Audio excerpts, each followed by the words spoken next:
Hello student, welcome to INPS channel. तो इस video में हम लोग कंप्लीट रोड मैप डिस्कस करेंगे निमसेट 2024 और 25 स्टूडेंट्स के लिए। तो दो तरह के स्टूडेंट्स होंगे, कुछ स्टूडेंट सेल्फ स्टडी से भी प्रिपरेशन करेंगे, कुछ स्टूडेंट कोचिंग ज्वाइन करेंगे। तो दोनों के बारे में डिटेल में बात करेंगे कि जो लोग भी कोचिंग ज्वाइन करना चाहते हैं तो कब ज्वाइन करना चाहिए, क्यों ज्वाइन करना चाहिए, कैसे ज्वाइन करेंगे, और जो लोग सेल्फ स्टडी से करना चाहते हैं तो उस बारे में भी डिस्कस करेंगे। तो पहले स्टार्ट करते हैं सेल्फ स्टडी वाले स्टूडेंट के लिए। तो जो भी स्टूडेंट सेल्फ स्टडी से निमसेट या CUET की प्रिपरेशन करना चाह रहे हैं तो बिल्कुल कर सकते हैं।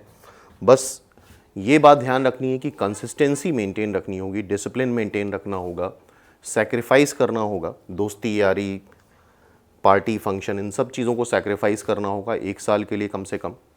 तो सिंपल सा कंसेप्ट होता है, अगर लाइफ बेटर बनाना चाहते हो, कुछ अच्छा करना चाहते हो लाइफ में, तो या तो कंसिस्टेंसी डिसिप्लिन चूज़ करो या फिर रिग्रेट चूज़ करो, लाइफ भर रिग्रेट करना।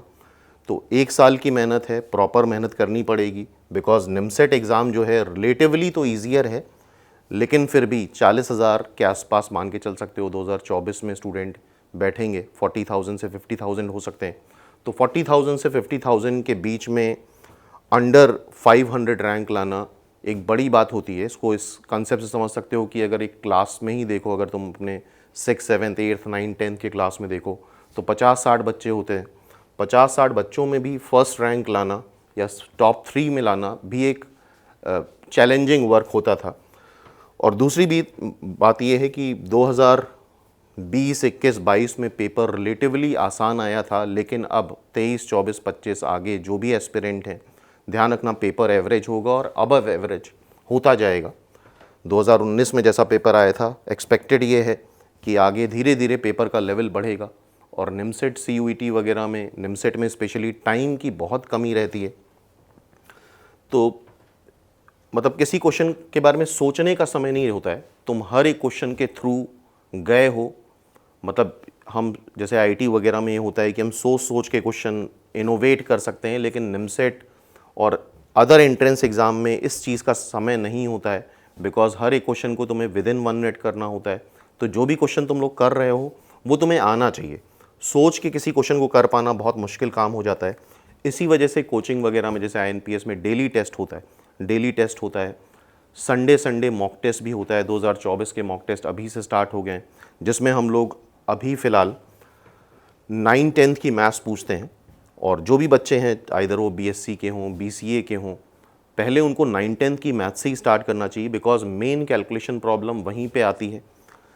तो 9, 10 से स्टार्ट करो। जैसे मॉक टेस्ट वगैरह देते हैं तब बच्चे समझ पाते हैं कि एक्चुअल में प्रॉब्लम कहाँ पे है। एक्चुअल में प्रॉब्लम तुम्हारी 9, 10 में होती है। 11, 12 भले ही थोड़ा सा लेट स्टार्ट कर सकते हो, लेकिन पहले 9, 10 पहले स्टार्ट करना होता है। 9, 10 क्लास की तुम RD शर्मा खरीद सकते हो, आइदर सेल्फ स्टडी स्टूडेंट हो या फिर कोचिंग भी पढ़ रहे हो।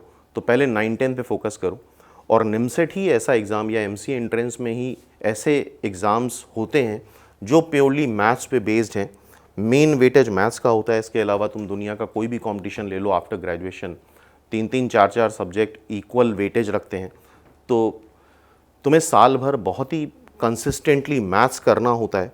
और चूँकि कंपटीशन रहता है तो बाकी बच्चे जो सेलेक्ट होते हैं वो कम से कम 7 से 8 घंटे डेली मैथ्स लगाते हैं। एंड इसके अलावा हम अपने बच्चों को, जैसे INPS क्लासेस में स्टूडेंट हैं तो उनको अक्सर एक सेंटेंस बोलते हैं और उस सेंटेंस में सब कुछ, सारा श्रेय होता है, सारी चीज़ें कंक्लूड होती हैं कि जो भी स्टूडेंट है, पढ़ने वाला स्टूडेंट पढ़ने के बहाने ढूंढता है और नहीं पढ़ने वाला नहीं पढ़ने के बहाने ढूंढता है। तो जब भी पढ़ने का मन ना लगे तो ये सेंटेंस याद कर लेना कि पढ़ने वाला पढ़ने के बहाने ढूंढता है और नहीं पढ़ने वाला नहीं पढ़ने के हमेशा बहाने ढूंढता रहता है। मतलब उसको हमेशा एनवायरनमेंट में कमी लगती है, या ये फाइनल एग्ज़ाम हो जाए तब पढ़ेंगे, या कोई ना कोई प्रॉब्लम उसके लिए बनी रहती है। तो मेरा सजेशन ये है 2024 और 25 के स्टूडेंट्स के लिए कि आज से ही स्टार्ट कर दो। हाँ, बहुत इमीडिएटली अगर तुम्हारा एग्ज़ाम आने वाला है, like just first week of June से या समथिंग, जस्ट इमीडिएट एग्ज़ाम है तो उस पर फोकस करो, उसके बाद प्रिपरेशन स्टार्ट करो। लेकिन अगर एग्ज़ाम हो चुका है या एग्ज़ाम 1-1.5 महीने बाद है तो इनिशियली कोचिंग भले ही ना ज्वाइन करो, लेकिन एटलीस्ट 9, 10 की बुक खरीद लो, RD शर्मा ले लो मैथ्स की, 9, 10 की, कंपटीशन की बात नहीं कर रहे हैं, उसको ही फर्स्ट चैप्टर से करना स्टार्ट कर दो। और उसी में देखोगे बहुत सारे कंसेप्ट हैं क्योंकि 9th-10th में जिस तरीके से पढ़ा जाता है और अब जिस तरीके से पढ़ोगे तो उसमें बहुत बड़ा डिफरेंस तुम्हें नज़र आएगा। एंड अगर सेल्फ स्टडी करना चाह रहे हो तो बहुत कंसिस्टेंट होना है। एक टेस्टिंग प्लेटफॉर्म ज़रूर ले लो, क्योंकि क्या पढ़ रहे हो, कैसा परफॉर्म कर रहे हो, उसका रिलेटिव एवेल्यूएशन बहुत ज़रूरी है। क्योंकि हर स्टूडेंट अगर आइसोलेटेड होके पढ़ रहे हो तो फिर तुम समझ नहीं पाओगे, तुम्हें लगेगा तुम जो कर रहे हो वही बहुत अच्छा कर रहे हो। और बहुत जब भी सेल्फ स्टडी बच्चे करते हैं तो बहुत हैफजर्ड वे में करते हैं, जैसे पहले कैलकुलस उठा लिया, फिर 2 दिन बाद नहीं समझ में आई ट्रिग्नोमेट्री उठा ली, तो ये नहीं करना है। कोचिंग करने से सबसे बड़ा बेनिफिट यही होता है, अगर अच्छे स्टूडेंट हो, स्टूडियस हो, डिसिप्लिन्ड हो, अच्छी मेहनत कर सकते हो, तो अगर कोचिंग करते हो तो एक शेड्यूल तुम्हारा मेंटेन हो जाता है कि किस समय क्या पढ़ना है। जैसे कि यहाँ INPS क्लासेस में डेली 5 बैचेस रहते हैं, तो कोई भी एक बच्चा एक बैच ज्वाइन कर सकता है या 2, 3, 4, 5 भी कर सकते हैं। At the same time her batch में डिफरेंट टॉपिक होता है, तो कई बच्चे 3-3 बैच भी करते हैं, कई 4 बैच भी करते हैं। उससे ये होता है कि विदिन 6 मंथ, मतलब मान लो अभी अगर मई चल रहा है तो दिसंबर तो कम से कम तुम्हारे मैक्सिमम टॉपिक 3-3, 4-4 बार हो जाएंगे। और एक टॉपिक को अगर तुम 3-3, 4-4 बार कर लेते हो तो मेरे ख्याल से तुम्हारा रिविजन वर्क भी यहीं हो जाता है। इसके अलावा डेली यहाँ पे टेस्ट होता है, टॉपिक वाइज जो भी टॉपिक क्लास में चल रहे हैं उसी का टॉपिक वाइज टेस्ट रहता है। वीकडेज़ में मंडे टू फ्राइडे मैथ्स की क्लास होती है, सैटरडे संडे अदर सब्जेक्ट्स की क्लास होती है। और जैसा हमने बताया संडे को तुम्हारा मॉक टेस्ट भी अभी से ही स्टार्ट कर दिया है, जो एग्जैक्टली निमसेट पैटर्न पे है। मतलब जितना भी इस वीक में पढ़ाया जाएगा उसका निमसेट पैटर्न पे ही मॉक रहेगा तुम्हारा। एंड जो भी सेल्फ स्टडी वाले बच्चे हैं तो उनको ये ध्यान रखना है कि एटलीस्ट शुरू से एक टेस्ट सीरीज़ ज्वाइन कर लें, भले वो INPS की करें या किसी और कोचिंग की करें। और उससे कोई बहुत बड़ा फ़र्क नहीं पड़ता है, क्योंकि कोई भी कोचिंग ऐसी नहीं है जो 100% सिलेक्शन देती हो। मेन मेहनत तुम्हारी है। हाँ, गाइडेंस सभी प्रॉपर देते हैं, ऐसा नहीं कि कोई भी कोचिंग या कोई भी टीचर ऐसा नहीं अपने स्टूडेंट को गलत गाइड करेगा। तो कोचिंग तुम चूज़ कर सकते हो, अपने अकॉर्डिंग चूज़ कर सकते हो। और कोचिंग ज्वाइन करने के बाद तुम्हें उस पर फेथ करना है, ये मेन चीज़ है। बिकॉज ये कोई प्रोडक्ट नहीं है, जैसे टीवी खरीद के घर पे ले गए और देख लिया, ऐसा नहीं है। यहाँ पे तुम्हें मेहनत करनी है। गाइडेंस सबको सेम मिलता है, सेम किताब से पढ़ के, सेम RD शर्मा या सेम कोचिंग से पढ़ के एक स्टूडेंट फर्स्ट रैंक लाता है और एक 2000 रैंक भी लाता है। तो इस मिसकंसेप्शन में मत रहो कि यहाँ ज्वाइन कर लेंगे तो टॉप 10 में आ जाएगी, वहाँ ज्वाइन करेंगे तो 500 में आएगी। ऐसा कुछ भी नहीं होता है, ये सिर्फ तुम्हारा मानना है। और जैसा कि हमने बताया 100% सिलेक्शन कहीं से नहीं होता है। किसी कोचिंग से टॉप 10 में भी रैंक आती है और कुछ बच्चों की 1000 के बाद, 2000 के बाद, 3000 के बाद भी रैंक आती है। ये ऑनेस्टली हम तो एक्सेप्ट करते हैं, हो सकता है बाकी लोग ना करते हों। तो आई थिंक बात समझ में आ रही होगी। तो कोचिंग नहीं करना और करने में डिफरेंस क्या है। अगर सेल्फ स्टडी करना चाहते हो तो तुम ध्यान रखना कि तुम्हें कंसिस्टेंट होना होगा, डिसिप्लिन रहना होगा। तो जैसा हमने पहले ही बोला था, या तो लाइफ में डिसिप्लिन चूज़ करो या फिर लाइफ में रिग्रेट चूज़ करो। अगर डिसिप्लिन नहीं होते हो अभी 2-3-4 साल, तो पूरे लाइफ भर रिग्रेट करते रहोगे, छोटी छोटी चीज़ों के लिए हमेशा परेशान रहोगे। और ये बिल्कुल परफेक्ट टाइम है, परफेक्ट एज है। अगर अभी से स्टार्ट कर दो, डिसिप्लिन हो करके दुनियादारी सब भूल जाओ, सिर्फ पढ़ाई पे फोकस करना है, सिर्फ प्रैक्टिस करनी है, फोकस्ड पढ़ाई करनी है, इफ़ेक्टिव पढ़ाई करनी है। कई बच्चे इफ़ेक्टिव पढ़ाई नहीं करते हैं, बुक खोल के बैठ गए, पहला क्वेश्चन करा नहीं हुआ, सोल्यूशन देख लिया, फिर दूसरा क्वेश्चन करा नहीं हुआ, सोल्यूशन देख लिया। तो ध्यान रखना, इस बात को नोट कर लेना, ये नेगेटिव स्टडीज़ होती हैं। अगर इस तरह से पढ़ाई करते हो तो तुम्हारा रिज़ल्ट, अगर आज की डेट में तुम एग्ज़ाम दोगे तो बेटर रैंक आएगी, साल भर बाद एग्ज़ाम दोगे तो बहुत ख़राब रैंक आएगी। तो नेगेटिव स्टडीज़ से बचना है। और उस नेगेटिव स्टडी का यही तरीका होता है, जैसे कि 10 मिनट की पढ़ाई तुम 2 घंटे में कर रहे हो, तो ये सब नेगेटिव स्टडीज़ हैं। तो जितनी भी पढ़ाई करनी है विद इन टाइम करनी है। अगर तुम्हें 10 पेज रिवाइज़ करने हैं तो विद इन टाइम करने हैं। ठीक है, बात समझ में आ रही होगी आई थिंक। तो जैसा कि हमने बोला, सेल्फ स्टडी के लिए कंसिस्टेंसी ज़रूरी है, डिसिप्लिन ज़रूरी है। तो कैसे हम जज कर पाएंगे खुद को कि हम कंसिस्टेंट रहेंगे या डिसिप्लिन रहेंगे? तो अपने प्रीवियस हिस्ट्री पे जा कर के देखो, 9, 10th, 11th, 12th क्या तुमने कोचिंग करी थी कि नहीं करी थी? नहीं करी थी तो क्या कंसिस्टेंटली पढ़ते थे कि नहीं पढ़ते थे? 11th, 12th, ग्रेजुएशन में देख लो कि कंसिस्टेंसी हमारा नेचर है कि नहीं है। और नहीं है तो सोचने की ज़रूरत नहीं है, बिल्कुल कोचिंग ज्वाइन कर सकते हो। और अगर है तो बिल्कुल सेल्फ स्टडी से कर सकते हो विद टेस्ट सीरीज़ ज्वाइन कर सकते हो, ठीक है। तो कोचिंग ज्वाइन करने का सबसे बड़ा बेनिफिट यही होता है, यहाँ से जैसे हम INPS की ही बात करेंगे, डेली होमवर्क दिया जाता है, डेली होमवर्क दिया जाएगा, तो वही तुम्हें करना है। डेली टेस्ट है, वही तुम्हें करना है, मतलब अपना दिमाग नहीं लगाना है, उसी पैटर्न में आगे चलते जाओ। डेली का तुम्हारा शेड्यूल फिक्स्ड होगा, मंडे से फ्राइडे पूरा मैथ्स पे फोकस करना है। सैटरडे संडे तुम्हारी रीजनिंग, इंग्लिश, कंप्यूटर क्लास होगी, मॉक टेस्ट होगा, और संडे मॉक का डिस्कशन भी रहता है, लाइव डिस्कशन होता है। इसके अलावा कई सारे बच्चे रिकॉर्डेड वीडियोस भी लेते हैं जिनके पास समय नहीं है, तो उससे भी कर सकते हो, उनकी भी क्लासेस वीकली एक क्लास रहती है। और जैसा कि अभी जस्ट 26 एंड 5 जून से नया बैच भी स्टार्ट होने वाला है, और उसमें करीब करीब 4 बैचेस अभी इनिशियली रहेंगे।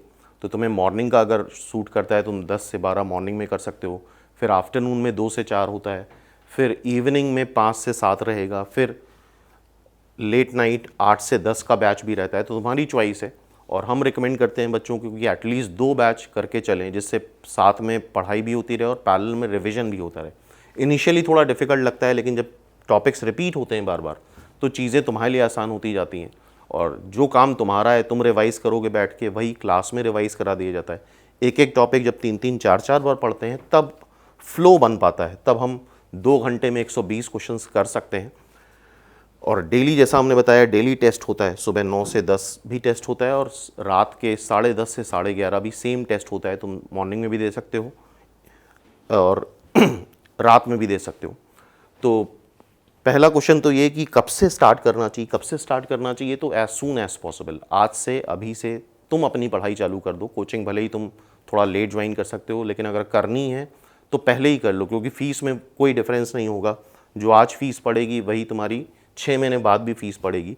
तो जो भी डिसीज़न लेना है अभी क्विक लो, क्योंकि टाइम निकलता जा रहा है, कंपटीशन एक्सपोनेंशियली बढ़ता जा रहा है NIMSET और अदर एग्ज़ाम्स में।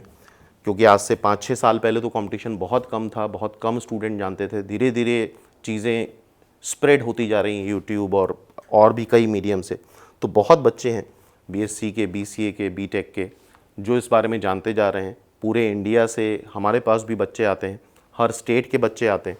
तो जैसे जैसे अवेयरनेस बढ़ रही है, एक्सपोनेंशियली ग्रो हो रहा है, और जल्दी ही, टाइम नहीं लगेगा, 1-2 सालों में लाखों में इसमें ही बच्चे बैठने लग जाएंगे। तो टाइम अभी है, स्टार्ट कर दो बहुत अच्छे से, और इमीडिएटली स्टार्ट करो। तो पहला क्वेश्चन ये हुआ कि कब से स्टार्ट करना है, आई थिंक इसका जवाब मिल गया। इसके अलावा इस वीडियो में अगर कुछ क्वेश्चंस रह जाते हैं तो तुम लोग कमेंट सेक्शन में जा कर के जो भी क्वेश्चन पूछोगे उसका जवाब तुम्हें इमीडिएटली मिल जाएगा। तो जो भी डाउट है पूछ सकते हो। दूसरी चीज़ कि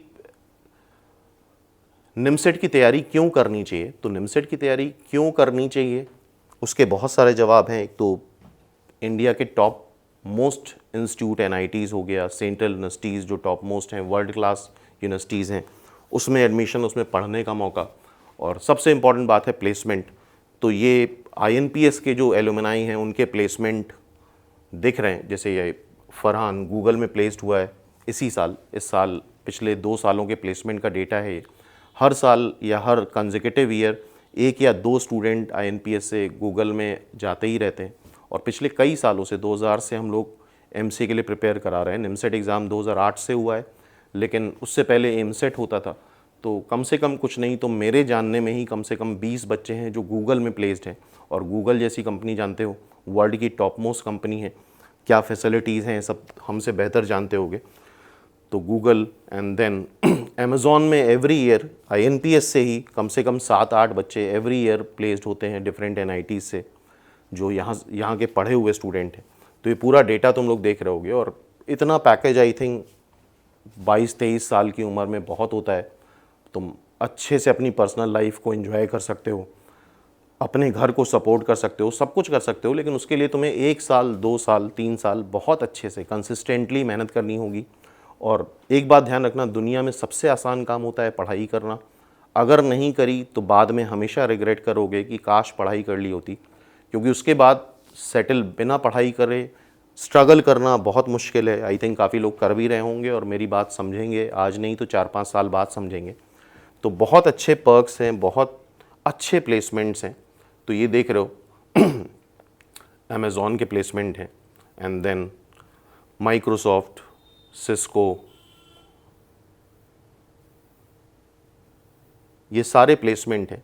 पैकेजेस देख रहे हो, काफ़ी अच्छे पैकेज हैं 22-23 साल की उम्र में, और जब तुम ऑब्वियसली 25-26, 27-28 साल की उम्र में पहुंचोगे तो चीज़ें बहुत बेटर होंगी, बहुत आगे हो सकते हो तुम। लेकिन करना क्या है, रिलेटिवली ईजियर कंपटीशन है निमसेट। हाँ, बाकी यहाँ पे 50,000 60,000 बच्चे हैं, तो बाकी कंपटीशन अगर देखोगे ग्रेजुएशन लेवल का, तो कम से कम कुछ नहीं तो 10 लाख से कम बच्चे नहीं बैठते हैं। कई बच्चे कैट की तैयारी करते हैं, तो कैट में तुम्हारा जो फाइट होती है वो आईटीएन से होती है, एनआईटीएन से होती है। 3 स्टेज में एग्ज़ाम होता है, पहले तो रिटन होता है, फिर इंटरव्यू होता है, फिर पर्सनल इंटरव्यू होता है। तो मुश्किल होता है, मतलब इस बात को कहना कि तुम आईटीएन्स को बीट कर सकते हो या एनआईटी से जो बीटेक कर रहे हैं उनको बीट कर सकते हो। ऑल ओवर इंडिया के जितने टॉप मोस्ट कॉलेजेस हैं वहाँ के बच्चे कैट वगैरह के लिए, एमबीए के लिए प्रिपेयर करते हैं। तो आईएम में जाना एक नॉर्मल ग्रेजुएट के लिए काफ़ी मुश्किल है। सपना देखना आसान है, लेकिन प्रैक्टिकली सोचना चाहिए। और जितने भी निमसेट एस्पिरेंट हैं सब एक ही कैटेगरी के हैं, इधर बीसीए के हैं या बीएससी के हैं या बीटेक के हैं। और अब तो डोमेन और भी ओपन कर दिया है, बीकॉम बीए वगैरह के बच्चे भी आ सकते हैं अगर उनके पास किसी भी एक सेमेस्टर में मैथ्स है। तो कंपटीशन बढ़ेगा, लेकिन फिर भी कंपटीशन के जो स्टूडेंट हैं, एस्पिरेंट हैं, ऑलमोस्ट सबका लेवल सेम है। हाँ, किसी की थोड़ी मैथ्स अच्छी होगी, किसी की कम अच्छी होगी, लेकिन 1 साल का टाइम बहुत होता है। पूरी मैथ्स बहुत अच्छे से करी जा सकती है, बहुत आराम से कर सकते हो। लेकिन वही है, कम से कम 7 से 8 घंटे निकालने होंगे, मैथ्स की प्रैक्टिस करनी होगी, क्योंकि बहुत फ्लो चाहिए हमें। फ्लो होगा तभी हम 2 घंटे में 120 क्वेश्चन अटेम्प्ट कर सकते हैं। और ये बातें तुम्हें रियलाइज़ हो सकती हैं जब तुम एक मॉक दो। तुम INPS क्लासेस का ऐप डाउनलोड कर सकते हो, वहाँ पे भी हम लोग हर वीकली एक मॉक असाइन करते रहते हैं। इसके अलावा INPS क्लासेस का टेलीग्राम चैनल है, वहाँ ज्वाइन कर लो। वहाँ पे सारे टेस्ट और कई वीडियोस और बहुत सारी चीज़ें हम लोग अक्सर अपडेट करते रहते हैं। INPS क्लासेस की वेबसाइट पे जाओ, वहाँ ब्लॉग सेक्शन है। ब्लॉग सेक्शन में एवरी वीक हम लोग ब्लॉग लिखते हैं related to NIMCET and CUET and other MC entrance examinations. तो वहाँ पे तुम्हें जितने भी तुम्हारे डाउट्स हैं सारे तुम्हें INPS के ब्लॉग सेक्शन में मिल जाएंगे, ठीक है। तो अब स्टार्ट करते हैं कि जो भी स्टूडेंट हैं, अगर वो कोचिंग कर रहे हैं या नहीं कर रहे हैं, सेल्फ स्टडी वाले स्टूडेंट हैं, तो कैसे स्टार्ट करें। तो इनिशियली तुम्हें पूरा फोकस मैथ्स पे करना है। अगर मैथ्स तुम्हें लगता है तुम्हारी वीक है, तुम 9-10th की RD शर्मा खरीद लो, वहाँ से स्टार्ट करो। मैथ्स ठीक है तुम्हारी तो फिर तुम सीधे बेसिक मैथ्स पे आओ। इनिशियली तुम्हें ज़्यादा फोकस मैथ्स पे करना है। सैटरडे संडे तुम रीजनिंग कंप्यूटर को दे सकते हो। इंग्लिश तुम ऑल्टरनेट वीक्स पढ़ सकते हो, क्योंकि इंग्लिश के 10 क्वेश्चन हो गए और जितना तुमने 9, 10, 11, 12 में इंग्लिश पढ़ी थी उतना इनफ होता है। और इंग्लिश के लिए हम बस सजेस्ट इतना करना चाहते हैं कि 10 क्वेश्चन आए तो 10 क्वेश्चन देख लिए जाते हैं। कई क्वेश्चन तो बहुत आसान होते हैं कि गुड का अपोजिट बताओ। कई लोग डर की वजह से इंग्लिश सेक्शन देखते नहीं है और जब बाहर आके क्वेश्चन सुनते हैं तो परेशान हो जाते हैं कि देखा नहीं हमने। तो इंग्लिश के लिए बहुत परेशान नहीं होना है। रीजनिंग का हर एक चैप्टर एक वीक में कर सकते हो। कंप्यूटर संडे कर सकते हो। बाकी जैसे INPS में हमने बताया कि मंडे से फ्राइडे सारी क्लासेस मैथ्स की रहती हैं, सैटरडे संडे रिग्रेस प्रैक्टिस होती है रीजनिंग की, कंप्यूटर की, और ऑल्टरनेट वीक में इंग्लिश की क्लास भी रहती है इंक्लूडिंग मॉक टेस्ट। तो जो भी बच्चे खुद से पढ़ रहे हैं तो बेसिक मैथ्स से स्टार्ट करें। बेसिक मैथ्स, जैसे कई बच्चे सीधे कैलकुलस से स्टार्ट कर देते हैं, सीधे ट्रिग्नोमेट्री से स्टार्ट कर देते हैं, तो एक बहुत गलत तरीका है। तुम्हें बेसिक मैथ्स पे जाना है। जैसे कि यहाँ पे हम लोग इनिशियल 2 महीने तो सिर्फ बेसिक मैथ्स पढ़ाते हैं INPS क्लासेस में। इसके अलावा जो बच्चे थोड़ा वीक है मैथ्स में तो उनके लिए अलग से सेपरेट एक फाउंडेशन कोर्स चलता है, जिसमें हम लोग 6 से लेके 10 तक की मैथ्स के लिए पहले रेडी करते हैं स्टूडेंट को। जब उसको 6 से 10 तक की मैथ्स आने लग जाती है, फ्लो में आ जाता है, उसके बाद फिर 11-12 की मैथ्स स्टार्ट करते हैं। तो कोई बुराई नहीं है कि अपनी वीकनेस हम एक्सेप्ट करें। अगर तुम्हें लगता है, तुम बिल्कुल एक्सेप्ट कर सकते हो कि हमें 6 की मैथ्स नहीं आती तो हम सीख सकते हैं। लेकिन अगर उसको एक्सेप्ट नहीं कर रहे हो तो फिर बहुत प्रॉब्लम है, क्योंकि मेन जो दिक्कत आती है कैलकुलेशन में आती है। नेगेटिव मार्किंग बहुत होती है एग्ज़ाम में। नॉर्मली जो भी बच्चे हैं अगर साल भर कोचिंग करें तो ऐसा नहीं कि उनका सिलेक्शन नहीं हो सकता, लेकिन पॉजिटिव के साथ साथ वो नेगेटिव बहुत कर देते हैं, इस वजह से वो लिस्ट से बाहर हो जाते हैं। तो बहुत एक्यूरेसी की ज़रूरत है, बहुत फोकस की ज़रूरत है, तब हम सेलेक्ट हो सकते हैं। बहुत मेहनत की ज़रूरत है। तो जो भी बच्चे 11-12 से स्टार्ट करना चाहते हैं तो पहले तो उनको फैक्टराइजेशन पढ़ना चाहिए। फैक्टराइजेशन मतलब डिफरेंट टाइप की इक्वेशंस होती हैं, A cube plus B cube, A cube plus B cube plus C cube -3abc, 4 degree equation को कैसे फैक्टराइज करा जाता है। और अगर INPS ज्वाइन करते हो तो हम लोगों ने बेसिक मैथ्स का अलग से फोल्डर बना रखा है, उसमें मोर देन 120 वीडियोस हैं जो सिर्फ बेसिक मैथ्स पे हैं, इन टॉपिक्स पे हैं। और हर एक टॉपिक पे कम से कम 300-400 क्वेश्चन है, जिससे फिर तुम्हें कैलकुलेशन में कभी दिक्कत नहीं आएगी। कैलकुलेशन की वजह से तुम्हारा कोई भी क्वेश्चन गलत नहीं होगा, सॉल्विंग की वजह से कोई क्वेश्चन गलत नहीं होगा। क्योंकि मैथ्स में अगर फोकस करोगे तो मैथ्स में यार 10-15% ही कंसेप्ट होता है, बाकी 80-85% सॉल्विंग होती है। कंसेप्ट पूरा क्वेश्चन कंसेप्ट नहीं होता है, 10 से 15% क्वेश्चन में कंसेप्ट लगेगा उस टॉपिक का, एंड फिर रेस्ट ऑफ द 85% सॉल्विंग है। तो तुम समझ लो तुम सिलेबस को जैसे देख रहे हो वैसा सिलेबस नहीं है, 15% कंसेप्ट है, 15% में कैलकुलस है, ट्रिग्नोमेट्री है, कोऑर्डिनेट है, अलजेब्रा है, स्टैटिस्टिक्स है, प्रोबेबिलिटी है, परम्यूटेशन है, and so on, coordinate geometry है। 85% मैथ्स पे बच्चे ध्यान नहीं देते हैं और 85% मैथ्स यही है। तो सबसे पहले फैक्टराइजेशन पढ़ना है बहुत सीरियसली, हर एक फैक्टर्स, जितने भी टाइप के फैक्टर्स हैं वो करना आना चाहिए। इक्वेशन सॉल्विंग आनी चाहिए, क्योंकि 60-70% ऑफ द मैथमेटिक्स प्रॉब्लम में लास्ट में इक्वेशन बनती है और उसको सॉल्व करके आंसर आता है। तो कई बच्चे तो ऐसा इनिशियल वे में सॉल्विंग इक्वेशन सॉल्व नहीं कर पाते हैं, तो उस बात पे फोकस करना है। उसके बाद एक इनइक्वलिटी चैप्टर है, ये बहुत इंपॉर्टेंट है। जब तुम कैलकुलस पे जाओगे, कोऑर्डिनेट पे जाओगे, अलजेब्रा पे जाओगे, हर एक जगह ट्रिग्नोमेट्री पे जाओगे, हर 5वें 6ठे क्वेश्चन में तुम्हें इनइक्वलिटी की ज़रूरत पड़ेगी। तो सेकंड चैप्टर हो गया इनइक्वलिटी। मॉडुलस फंक्शन, पूरे मैथ्स में हर जगह मॉडुलस फंक्शन का यूज़ है, कम से कम 300-400 क्वेश्चन मॉडुलस फंक्शन के लगाओ। Exponential, a to the power x, 2 to the power x, 3 to the power x, powers को कैसे मैनेज करते हैं ये आना बहुत ज़रूरी है। वो सारी चीज़ें तुम्हारी एक्सपोनेंशियल में आ जाएंगी। देन लॉगरिथम्स, लॉग का एक क्वेश्चन तो एज सच निमसेट एग्ज़ाम में आता ही है, एवरी 2008 से लेके 2022 तक, 22 में नहीं आया था, लेकिन हर ईयर लॉग से क्वेश्चन आता है। और लॉग का एप्लीकेशन सॉल्विंग में बहुत है, चाहे वो अलजेब्रा हो, चाहे वो कोऑर्डिनेट हो, चाहे वो कैलकुलस हो, हर जगह लॉग फंक्शंस आते हैं, तो इसकी बहुत डीप अंडरस्टैंडिंग होनी चाहिए। फिर irrational equation, under root F X, cube root F X, कैसे स्क्वायरिंग करते हैं, कैसे सॉल्व करते हैं, कैसे डोमेन का ध्यान रखते हैं, ये एक नेचर, ये एक कैरेक्टर हमारे अंदर आ जाना चाहिए कि कहाँ पे चीज़ें गलत होती हैं। और जैसे हम लोग ने इन सब के असाइनमेंट इस तरह से डिज़ाइन करे हैं कि तुम थोड़ा सा फोकस हटेगा, तुम्हारा आंसर गलत आएगा। तो हर एक चैप्टर में हम लोग 400-400, 500-500 क्वेश्चन सॉल्व कराते हैं। तो इतना करने के बाद फिर स्टूडेंट भूल के भी उसमें गलती नहीं कर सकता, क्योंकि इस तरीके से असाइनमेंट डिज़ाइन करा है, हमें पता है कि यहाँ पे मिस्टेक होती है, तो उसी क्वेश्चन को इंक्लूड करा है वहाँ पे कि वहाँ पे तुम मिस्टेक करो। और मिस्टेक करना कोई बुरी बात नहीं है, लेकिन हाँ, मिस्टेक कर ली, सीख लिया, अब वो चीज़ दोबारा नहीं होनी चाहिए। क्योंकि साल भर जो टेस्ट हो रहे हैं वो फाइनल एग्ज़ाम नहीं है, बहुत सारे टेस्ट होते हैं, बहुत कुछ गलत करोगे, बहुत कुछ नहीं आएगा, लेकिन उसकी प्रॉपर एनालिसिस करो। प्रॉपर एनालिसिस करोगे तो तुम्हें आइडिया लग पाएगा कि कहाँ पे हमारी गलती हो रही है, और उसको रियलाइज करो, एक्सेप्ट करो, और नेक्स्ट टाइम वो गलती मत करो। बहुत सारे क्वेश्चंस होंगे, 50 क्वेश्चन हर दिन टेस्ट में पूछे जाते हैं, हो सकता है तुम 10 ही कर पाओ, 40 नहीं कर पाओ, तो डेली उसके सोल्यूशंस भी मिलते हैं, उन सोल्यूशन को थॉरली देखो। उनमें से अगर कोई क्वेश्चन ना आए, उनमें से अगर कोई क्वेश्चन नेक्स्ट टाइम आए, तो फिर करना ही तुम्हारी रिस्पॉन्सिबिलिटी है। आई होप बात समझ में आ रही होगी। तो इरेशनल इक्वेशंस में इनइक्वलिटीज़ ही बनती हैं, वही बड़ा इंपॉर्टेंट है। तो ये सारे टॉपिक्स नोट कर लो। फिर ज्योमेट्री, ट्राइंगल की ज्योमेट्री, सर्कल की ज्योमेट्री, स्ट्रेट लाइन की ज्योमेट्री, ये सब बहुत फ्रीक्वेंटली यूज़ होता है। तो कई बच्चे सीधे अलजेब्रा से चले स्टार्ट कर देते हैं, सीधे ट्रिग्नोमेट्री से स्टार्ट कर देते हैं, तो ये गलती नहीं करनी है। देन ज्योमेट्री अच्छे से पढ़नी है 9th-10th लेवल की। देन मेंसुरेशन लाइक इसके कुछ क्वेश्चन MHCET में भी पूछे जाते हैं, ज़रूरत हर एग्ज़ाम के लिए इसकी ज़रूरत पड़ेगी। कैलकुलस वगैरह, कोऑर्डिनेट में भी बहुत ज़रूरत पड़ती है मेंसुरेशन की। एज सच क्वेश्चन नहीं पूछा जाता है निमसेट में, लेकिन फिर भी बहुत सारे टॉपिक्स ऐसे हैं जो नहीं पूछे जाते, लेकिन फिर भी हमें पढ़ना होता है, बिकॉज उसका एप्लीकेशन होता है। तो मेंसुरेशन आई थिंक 9th-10th में सबने पढ़ी होगी, उसको प्रॉपरली रिवाइज करो।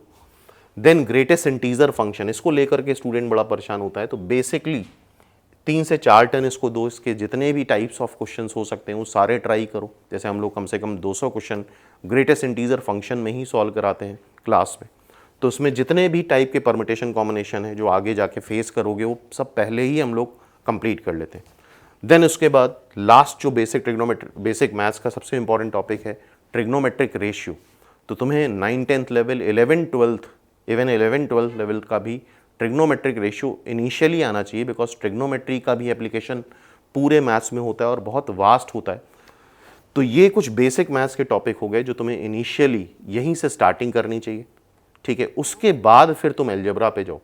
इतना अच्छे से करने के बाद 1.5 से 2 महीना पूरा अच्छे से इसको पढ़ने के बाद, समझने के बाद फिर तुम अलजेब्रा पे जाओ। तो जैसा कि हमने बताया एनपीएस क्लासेस में हम लोग कम से कम 120 वीडियोस तो सिर्फ बेसिक मैथ्स के डाल रखे हैं और मोर देन 4 to 5,000 क्वेश्चंस सिर्फ बेसिक मैथ्स के हैं। और इतना करने के बाद फिर स्टूडेंट डेविएट नहीं होता है, कैलकुलेशन में गड़बड़ नहीं करता है। हाँ, फोकस अगर इधर उधर जाएगा तो एग्जाम में बिल्कुल कैलकुलेशन में गड़बड़ करोगे, लेकिन फंडामेंटली मतलब ऐसा नहीं कि तुम्हें वो चीज़ नहीं आती है इस वजह से तुमने गड़बड़ करा।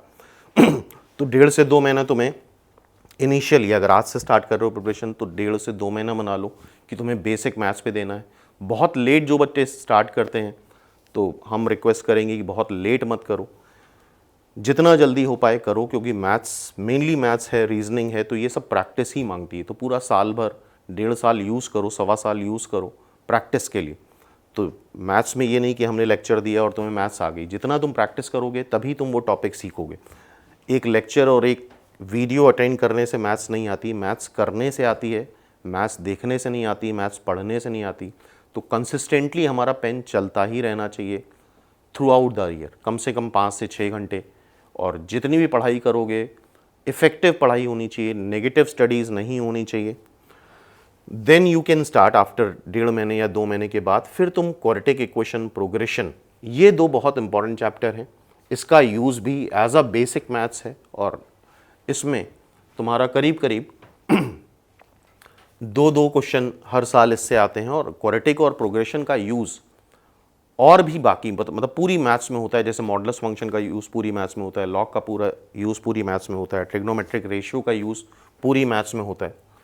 देन मैट्रिक्स डिटर्मिनेंट, तो कम से कम 1 से 1.5 महीना तुम्हें अलजेब्रा को देना होगा। Then binomial theorem, complex number. Binomial theorem, complex number में बड़ा डाउट होता है स्टूडेंट को, लेकिन फिर भी करीब 14 क्वेश्चन बाइनोमियल थ्योरम से आ चुके हैं और मतलब प्योरली बाइनोमियल थ्योरम से क्वेश्चंस आ चुके हैं। तो सिलेबस में नहीं मेंशन्ड है, लेकिन फिर भी तुम्हें निमसेट के लिए पढ़ना है। CUET, MHCET, जामिया, हर एग्ज़ाम में बाइनोमियल आता है और उसका काफ़ी application permutation combination, set theory और प्रोबेबिलिटी में है।